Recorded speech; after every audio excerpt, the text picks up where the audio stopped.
which is sad because, like, just about everything on here is higher than that. It's ridiculous. We want to talk about people shitting all over it, but Friday the 13th Part 3. That said, the public having it at number 2, I feel is overrated. I'm a Friday the 13th guy, and yes, this movie gave Jason his hockey mask, and yes, there's some pretty good-looking chicks in this movie, and fucking Shelley is in this movie. I don't know if that's a good thing or a bad thing, but it's kind of like mid-level for me as far as Friday the 13th movies go. It's not in the worst of the worst, but it's not the best of the best either. Somewhere in the middle. So it's kind of like the original Friday the 13th. I know that's like blasphemy, but the original Friday the 13th compared to the others for me is kind of mid-range, a little higher than mid-range. This one's kind of the same way. It's not my favorite. There are good things about it. Richard Brooker did a good job as fucking Jason. I don't know what it is. It kind of drags at parts with the stupid biker gang and shit. Don't get me wrong. They're fucking funny. But, like, I don't know. Something about it just does not push it into the upper echelon of Friday the 13th movies. And so it ends up at 4 on my list. And nobody's even mentioned it yet but me. So Friday the 13th Part 3 is number 4, and I'm a Friday the 13th guy, even though it got number 2 on the public vote, which is, again, surprising to me. Very surprising. Nitty-gritty time, Vic. Well, we're down to the top 3. All right, my number 3 is a movie that actually puts Slumber Party Massacre down the 4. I'm going with Pieces, man. Like, after watching it this past week for the first time in probably 20 years or so, like, I loved it. And I mean, there were lots of naked whores, lots of bush for y'all, and for y'all. Fuck you. Yeah. Well, yeah, fuck you. Dude, do you like the random Asian guy just fighting the woman for no reason? I mean, I can't think of anything about the movie. It was pretty great. It's a fucking great movie. And on a lot of ways, it is the, I don't know, Spanish version with no subtitles of Maniac. I feel like there's a big parallel to Maniac in this movie. Yeah. So Pieces. All right. So Vic's into his nitty-gritty, and no surprise here, his 4 and 3 are slashers. Let's see if that continues. Blake, you're at number 3 now. Yep. My number 3 was one I saw a long time ago, but there were just parts of it that I really, really loved. And of course, Tom Atkins is fucking amazing in this one, too, though he does get his just desserts because he's a fucking prick. And reminds me of my stepdad because he was a fucking piece of shit too. Creepshow. Oh man. Funny thing, Creepshow is actually number 3 in the fan vote too. So that's you weird. guys were on par on that one. Yeah, it's weird. Yeah, Creepshow was number 3. Poltergeist was number 4. So you're right on track there with your top 10 here, buddy. So Poltergeist, Creepshow, nice job. Yeah, well, fuck it. We're at number 3 now, so I guess it's time to let the cat out of the bag. I've got Poltergeist at number 3, and I'm surprised that you two have it. I mean, okay, Blake has it at 4, Vic has it at, 6. Poltergeist is a good fucking movie, and it's scary. Like, it doesn't scare me necessarily, but I could see how it would scare the shit out of people. One, it has a clown that freaks everybody out. There's kids who are scared of dolls. It's a fucking clown doll. You've got a tree trying to eat a kid. You've got all these scary ghost shit going on, which this isn't just, oh, I'm scaring you, I'm a ghost. This shit's moving things around and doing stuff that's actually, like, dangerous. And let's be honest, I love Insidious, and you can tell Insidious borrowed heavily from this movie. Heavily. I mean, the further is basically where the little girl Carol Ann got taken at this. And so, yeah, Poltergeist, number 3 for me. I fucking love Poltergeist. But realistically, I'm only one step higher than the fan vote and one step higher than Blake. It's still not my absolute favorite. But it's funny, whenever I started this list, I had it at number 2. And there was something that edged it out, which I'll reveal here in a minute. And so Poltergeist, damn good movie at number 3. And I need to go back and watch the sequels because they may very well make my list, too. There's some creepy shit with that fucking old bastard in those, too. For sure. Yeah, Steve Johnson did work on Poltergeist too. which is a good one. And then the show was actually really good. Poltergeist Legacy, I think is what it was called. Mm-hmm. Yeah, but it's good. Poltergeist has got some winners. It's got some good effects, and it's genuinely scary in a lot of moments. And I think it's so hard to do, a PG-13, or whatever for the first one. Having that PG rating, and it just shows the quality of filmmaking. I'd say out of everything on this list, Poltergeist and Halloween 3 are probably the ones I watched the most as a kid. Maybe not true as an adult, but I've watched them a lot as an adult, so that says something. All right, man. We go to Vic now for his number 2. Dun, dun, dun. I'm sure there's no surprise from the number 2, but we're going to go with Friday the 13th Part 2. Part 3. Friday the 13th Part 3 at number 2 for Victor. Yeah, I was confused there for a second. Yeah. I thought maybe I just misheard. I'm trying to make a schedule right now. My bad.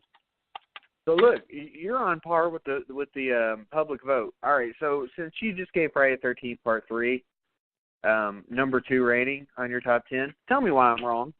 I'd like to hear. Why are you wrong? Yeah, why am I wrong to have it number 4? No, who said you were wrong, sir? I didn't say you were wrong. Well, you got it at number 2. It's just because I like it better than. Well, first of all, I don't have to think that high because I'm not stupid. That's the first don't talk crazy now. IMDb even says the things to shit. Well, yeah, but I don't go by what critics say. Nah, you shouldn't go by IMDb either. They fucking shit on Friday the 13th Part 3. So, well, I guess here's my thing. Am I wrong that Friday the 13th Part 3 is kind of mid-level as far as the series goes? No, it is. It's better than the later ones, but as far as the top half Friday the 13th, it's middle of the pipe, maybe. You know what I'm saying? It's no knock on Richard Brooker. I think he was great, and I love the chicks in the movie. Especially, I wish I could have seen Chris Higgins' tits in the movie, but we didn't. Anyway, point is, because she's fucking Mormon. I don't know. There's just something. I think because it's longer than a lot of them too. It's not like, hey, you're wrong. It's that, hey, you like other movies and that you're better. You know what I'm saying? Yeah, I guess so. It just feels like it's all subjective. You had it there. It's your top 5. Then you can't really hate on the top 5, right? I guess what my thing is, whenever we did the public vote, I saw everybody saying the positive things about it, but I never heard the negatives, and there are negatives about this fucking movie, despite the fact that I like it, Well, I think most people see the fact that he got a Jason mask and automatically assume it's the greatest movie of all time. You know what I'm saying? I think so, too, and I think that's just them being... That's just like people trying to say Friday the 13th is better than some of the sequels. I don't agree with that. Just because Friday the 13th, kicked it all off doesn't make it better. It just means that that's the one that started it. And to me, it's the worst of the main slashers, the first entry anyway. It is. The original Friday the 13th was in the big 4, the original. You know what I'm saying? But, yeah, the series isn't that bad, obviously. You know what I'm saying?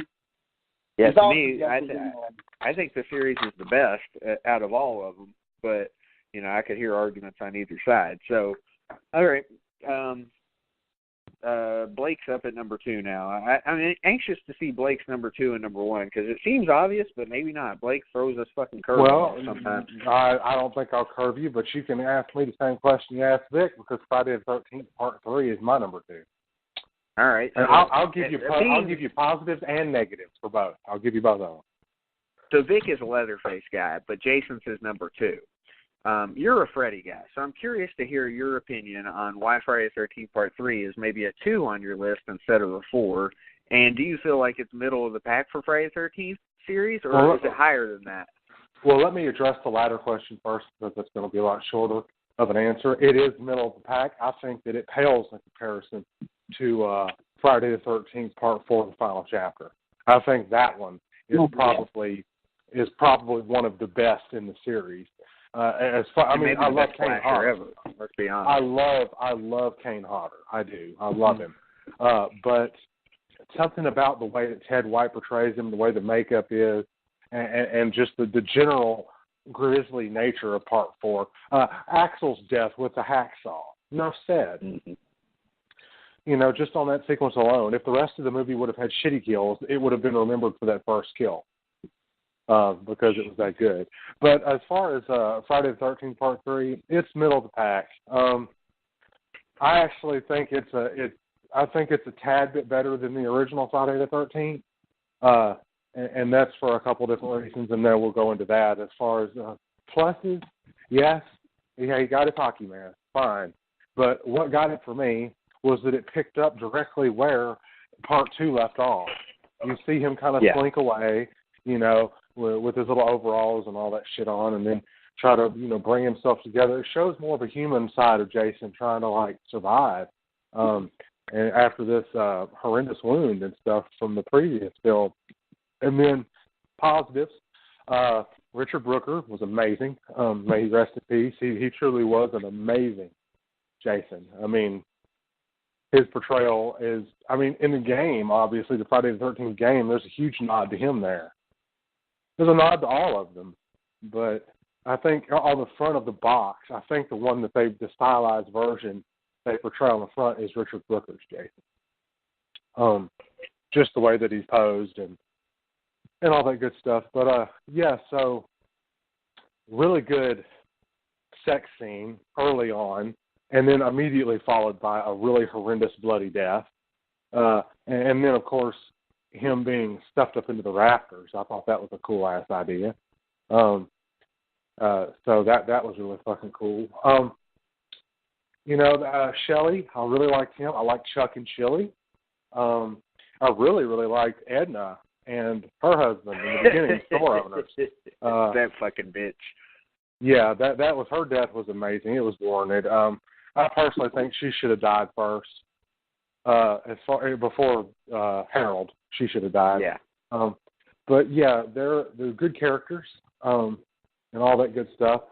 Negatives, the biker gang. They had some funny shit, but they really weren't all that necessary. It kind of made an unnecessary plot point in order to add more characters to it. And then the effects, the eye-popping sequence on Rick was fucking goofy looking.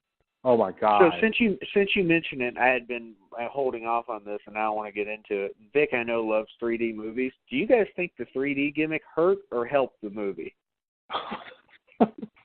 Because for me, it hurts the movie. I think it made a serious slasher series really fucking goofy, at least for this entry.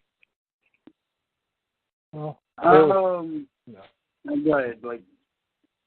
I'm sorry, Vic. There was a delay. I didn't know you were speaking. If you want to go ahead, you can. I'll follow you. I usually love 3D movies, as you said.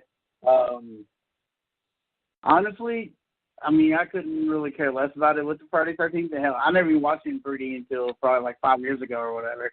So, and the effects, I think they're just stupid. It didn't help it at all. I don't really know if it hurt it per se, but it didn't help it at all. But there was just scenes where they were like trying to get you to see him handing her a blunt or the fucking pole that's sticking. It's like they're a waste of shots. I don't know. And the biker gang. Yeah, I think what happened with this movie for me is that it stepped out of the I don't know, man. It stepped into it stepped out of the scary slasher and into goofiness. If they had taken a bunch of this shit out, it would have been a scary fucking slasher. But as it stands, there's just a few scary parts now, you know? Then you had to go back to it being scary again in Part 4. But yeah, okay. Sorry, Blake. I didn't mean to cut you off there, but I thought No, you're fine. You're fine. You're not cutting me off at all. It's y'all's show. I'm just kind of here hanging out. I mean, I enjoy the conversation. But as far as me, I saw Freddy's Dead first in 3D. That's the first time I ever saw any horror film in 3D. I don't think it hurt that one, but I think that I did think it hurt in Friday the 13th Part 3. They had so many unnecessary scenes in 3D. Okay, the first one I noticed, big mistake. It shouldn't have been there. The up close of the kid's bat in the middle of the street. That was fucking unnecessary. Nobody gives a fuck. The stupid new Crazy Ralph character. You know, they had him for like a minute there on the street, just laying there. The Crazy Ralph character. It